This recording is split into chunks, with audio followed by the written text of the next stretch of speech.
Կուսակցությունը տարեկան կարող է ստանալ նվիրատվություններ, անդամավճարներ և մուտքի վճարներ, որոնց ընդհանուր գումարը չի կարող գերազանցել օրենքով սահմանված նվազագույն աշխատավարձի միլիոնապատիկը։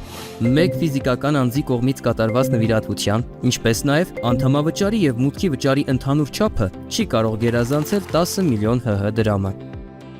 Նվիրատվություն են համարվում նաև կուսակցության օգտին անհատույց աշխատանքների կատարումը, ծառայությունների մատուցումը, կուսակցությանը սեփականության իրավունքով գույքի փոխանցումը, օգտագործման հանձնումը կամ նույն կամ համանման ապրանքների, աշխատանքների կամ ծառայությունների համար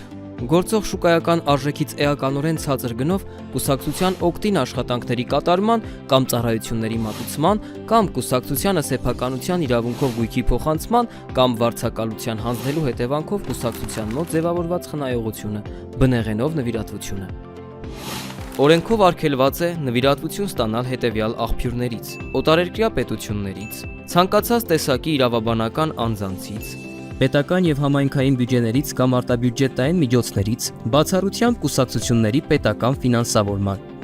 պետական և համայնքային կազմակերպություններից, անանուն անձանցից, Հայաստանի Հանրապետության քաղաքացիություն չունեցող անձանցից։ Եթե ստացված նվիրատվությունը գերազանցում է սահմանված չափը, կուսակցությունը պարտավոր է այն 90 օրվա ընթացքում վերադարձնել նվիրատուին,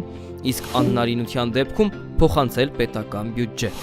Եթե նվիրատվությունը ստացվել է արգելված աղբյուրից, այն պետք է փոխանցվի պետական բյուջե 2 շաբաթվա ընթացքում։ Նվիրատվությունների սահմանաչափերի և աղբյուրների խախտումը ենթակա է օրենքով սահմանված պատասխանատվության։